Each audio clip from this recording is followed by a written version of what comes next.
So my children were all at school.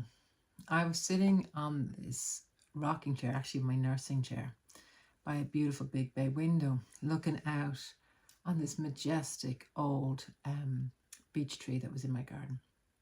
It was autumn. And as I was rocking, I noticed as all of the changes that were happening, all the changes in colour. And I noticed how this big beech tree was losing all its leaves. And each of the leaves were kind of dying back and falling. Even in a big gust of wind, it would lose its leaves in groups and they'd tumble off to the ground. For me, this loss wasn't individual by individual or even little groups. For me, the change, the loss I was trying to understand, trying to accept, trying to absorb was sudden. It was crushing and it was overwhelming. My mum had died suddenly just a few weeks before. And now I spent the hours that I had alone each day, walking, crying, sitting, lonely, lost and confused. But on this particular day, a friend came to visit me. And he came to check on me and my grief. And when he was there, I realized really how lucky I was. I was lucky because even though I was swimming in grief, even though I was feeling totally consumed by grief, when I looked into his eyes, I recognized that he was drowning. I was still swimming. He was drowning. I was devastated, but I was still afloat. My friend, who on paper had everything going well in his life, he was drowning in depression. He was beside me, and I didn't even notice. It was at that minute that I realized that the years of meditation that I had given me a foundation. They had given me a tethering. They had actually changed my brain. They had changed my brain structure, and they had given me this foundation on which I could be allowed to swim in my grief. I was able to be present with my grief without it completely overwhelming me. I had a buoyancy. My meditation practice had given me like this life jacket, which meant that I could literally immerse myself in the grief without losing myself. And that I knew I was all the time tethered, so I could pull myself back to shore so that by the time I was picking up my kids, I could get the dinner together, I could meet my friends, I could also function without losing myself, without ignoring it, without suppressing it. I was lucky. I was so lucky to have this buoyancy aid, to have this tethering, to have had this ability to allow myself to actually feel what was present and to be present with the grief that was present and be okay with it. What does that mean in practical terms? Well, in practical terms, so life is constantly changing. I mean, be that a change in a job, be that a change in a role. My kids are just kind of at that stage of growing up, and be it a change in location, moving house, be it a change in getting a promotion, be it retiring, be it whatever, be it the weather, be it seasonal. Change is continuous, and that's the one thing that we do know is continuous, is change. So what the research is showing us is that in order to support us to be able to adapt to change, one thing, and to be able to be present with what is present with ourselves and not need to allow what is present to be present, that meditation actually changes our brain structure in order to support us with that. So what does the research say? It's fantastic because now we can actually see what's happening in the brain. We can see the physical changes that the brain has, and we can see the changes in the electrical communication in the brain and in the different areas that are activated with people who meditate versus people who don't meditate. So what are these researches? What are the studies showing us? Well, one of the main changes is that the brain actually thickens. We get thicker. The brain actually grows and develops, particularly in the sensory processing areas. And what that does is it really allows us to have much more interception, which is understanding more about what's going on in our body and being able to react and feedback. Some of that also that helps us to regulate our relaxation response. It means we can do things like we will have lower heart rate, we will have lower blood pressure, we will be able to regulate our stress hormone, our cortisol levels can be activated again to support us manage the stress that comes in our lives, and supports us to really have a more calming impact. That will have an impact on a couple of things. It has an impact on physical pain, and reduces pain levels, makes us more responsive to pain, but also on that thinking pain and psychological pain, so that we can manage those kind of stresses as well. So along with the actual thickening of the cortex, we see a change and an increase in the functional connectivity within that executive control area of the brain, or the executive network.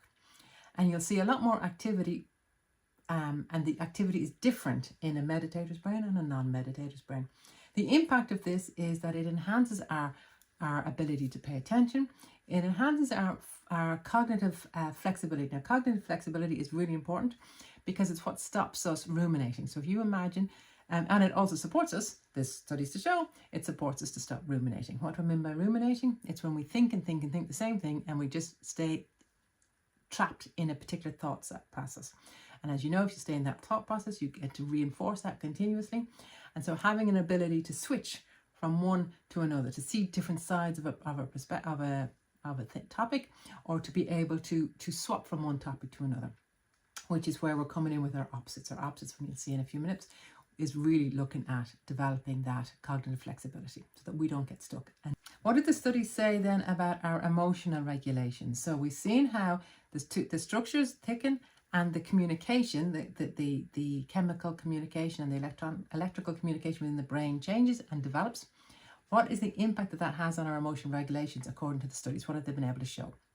So people who have practitioners of meditation, of lots of different types. So there's a number of different types of meditation that they've studied, and attached is the PDF with all of the studies if you want to nerd out and go down that rabbit hole and see what the studies are and which types of meditation they were studying. But in general, people who meditate find an improved ability to regulate emotions, and in that they have an increased activity in their amygdala and in their frontal cortex. Meditators also have an increased emotional awareness. So it's not just that interoception awareness, but also an emotional awareness. That increases self-compassion, it increases empathy, and all of that leads to having better bonding. They've shown that meditators typically have better bonding, have better social networks, have better support externally as well. So all in all, the physical changes in the brain can be shown, the electrical and chemical changes in the brain can now be measured, and then the impact of these changes can all be measured. It's pretty cool. So why is it that we would want to meditate?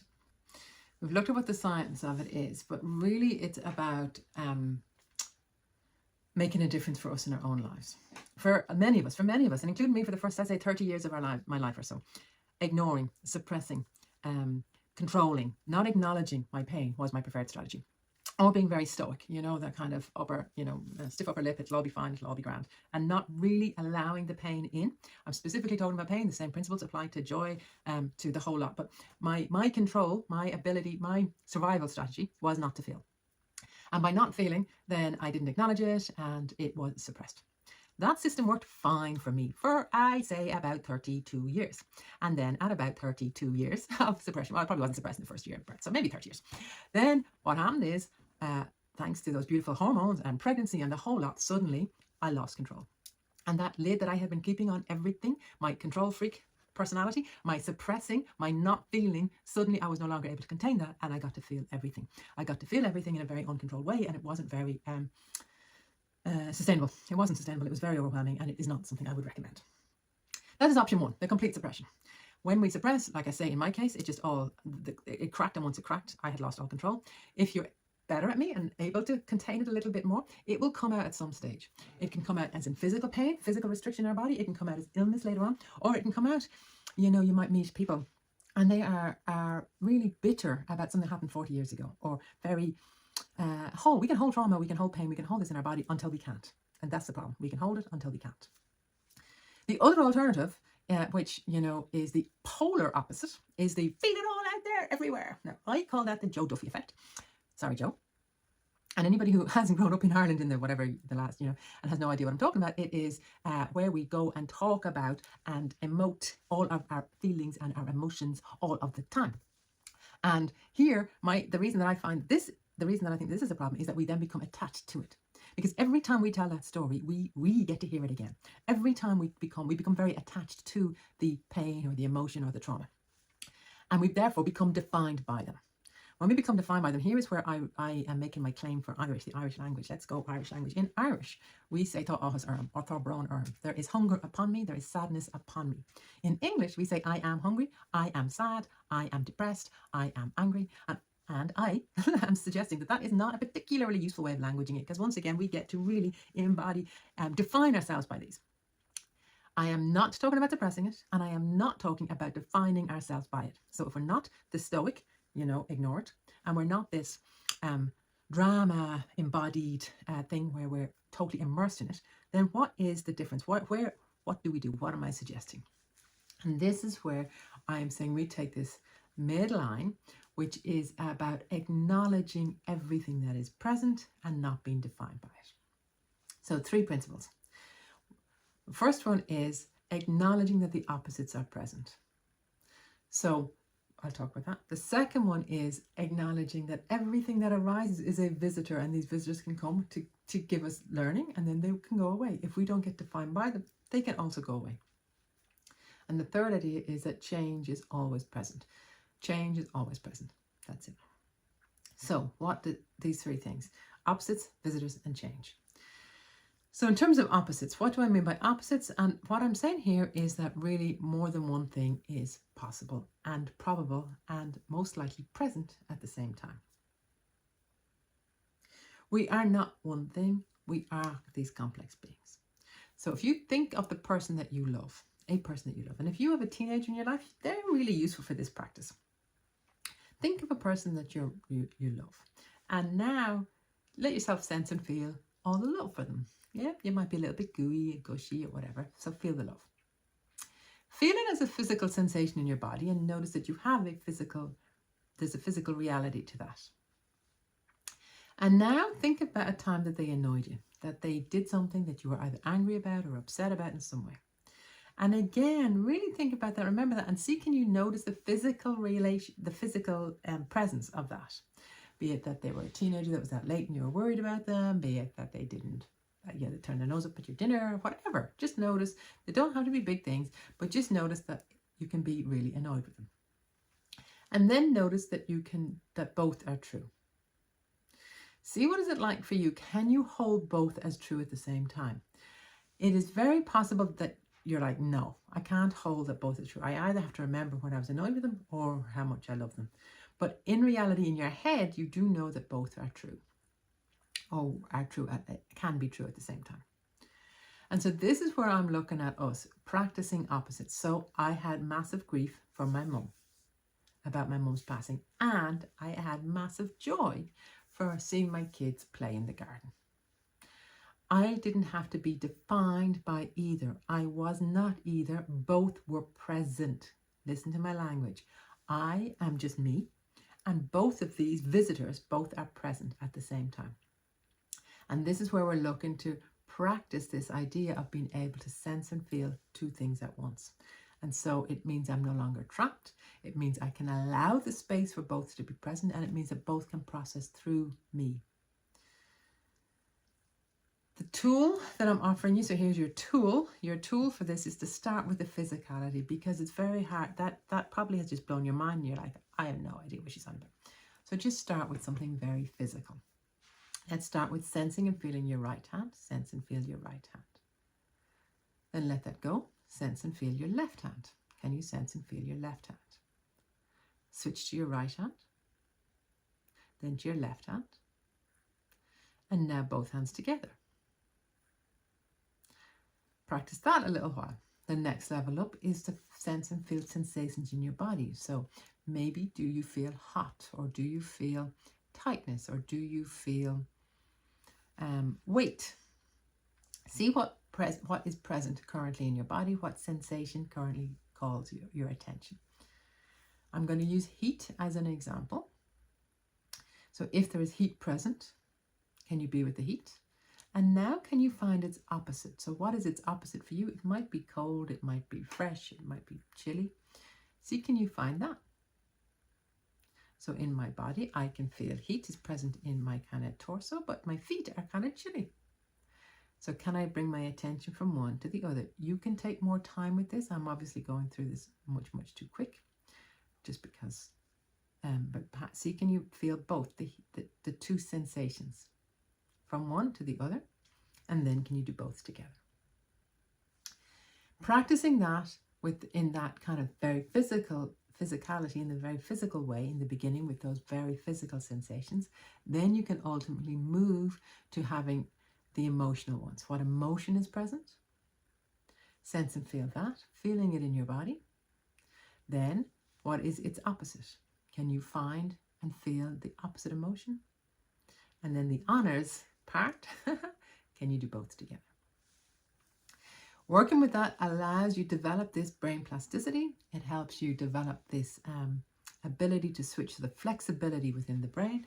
It also will develop your sense of wellness because you are not consumed by, defined by one, because and you're not suppressing it. It's really important. We're not suppressing it. We're not ignoring it. We're not dampening it down. We're not dampening it down. We're letting it become present, and also recognizing that you are more than this one thing. The second stage, or it's not the second stage, second principle, is that of visitors. And so both of these are visitors. All of these are visitors. All of the emotions, all of the thoughts, they're all visitors. And what happens with a visitor? They come, they give you a message, and then they bugger off. Where we get stuck is if we continuously define ourselves by it, if we're in this loop that I was talking about, this like spiral where we're just having that same thought again and again and again, and we start to define ourselves by that thought, then that thought can't pass, it can't leave, because it becomes really part of us instead of being a visitor. So you have a visitor, they arrive, have a bit of cup of tea with them, have a little chat with them, ask them, what are they here to teach you? What are you here to teach me? Oh, the grief from my mum. Wow, what is that here to teach me? Wow, loads of things. One is how much I love her. One is how much I learned from her. One is how much I really want this connection.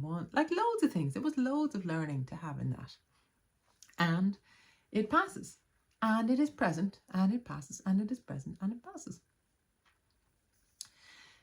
And then the third principle is change. And for this, it's really to notice that no matter where it is that you are at this moment, change is what is constant. Change is constant. Change is constant. So just as the seasons change, just as the time changes, just as we age, change is constant. And so allowing these visitors to come and allowing them to go, allowing our relationship with whatever the sensation is to come, allowing that relationship to go. And to know that it will change. So even if right now you feel untethered, if right now you feel like you don't have that buoyancy that I was talking about that I had, know that this is not permanent, it will change. And so even if right now you can't swim and you're looking to learn to trust and to just be, know that it is not a constant state, that this is purely a visitor and it will pass. It will pass. It will pass. And that's where we come to trust. To trust, to know that your body knows, that you know. Our crazy mind, 100% can loop into nonsense. But our body, it knows. The beauty of embodied yoga. Have some fun with it. Let me know how you're getting on.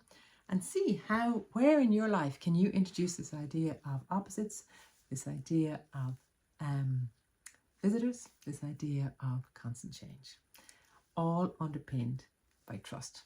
Trust yourself, trust your body, not your crazy mind. Trust yourself, your true self, your whole self.